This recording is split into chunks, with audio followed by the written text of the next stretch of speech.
I woke up with one of those feelings at 4 a.m. that I hadn't done something and couldn't get back to sleep. I had a series of meetings blocked all day, and I was in Newcastle, and we had an important client, important pair of client presentations, or sorry, anecdote circles in Canberra.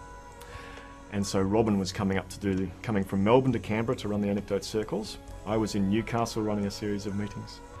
And our client in Canberra was really concerned. She'd spent a lot of effort, invested a lot of credibility and emotional effort into getting the people to attend the workshop. And so it was important that everything went well.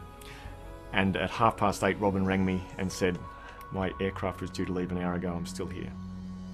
And I don't know whether you remember, yesterday they had the security scare in Melbourne Airport where somebody passed a set of keys through the outside of the detector, and airport was cleared, blah, blah, blah. And so at 8:45 in the morning, it's an hour and a quarter till the workshop started. It's not quite panic stations, but I rang the client and said, look, leave it with me, we're going to sort it out. And so the first thing I thought I needed to do was to organise sound recording equipment for the session, because Robin had hers in Melbourne, no use to us. And so I rang one of our clients who was in Canberra, and couldn't get a hold of her, so I rang one of her staff. We're currently working with this client and teaching them about our techniques, etc. So anyway, I rang Melanie at Land and Water and I told her the story. Melanie, here's the story. So I explained the situation, and before I got to the end, Melanie said, Mark, I can free my calendar this morning, would you like me to run it? And it was like, can I do this? I mean, can I ask one of our clients to run a workshop for us? And we didn't have any alternatives, so I said, Melanie, that would be great.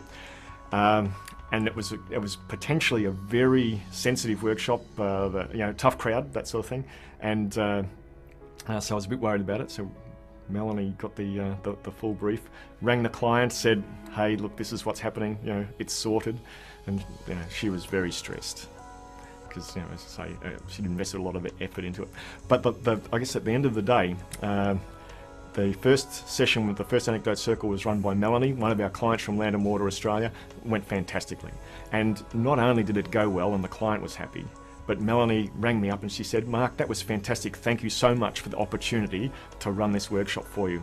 And so Robin was there in the afternoon and her session went well. So what started at 9 o'clock as being a potential nightmare has ended up with both clients really happy. One, because they got what they needed, and the second, because she had an opportunity to do something she'd never done before, and use these techniques in a new environment. And it really just drove home to me how important client relationships are.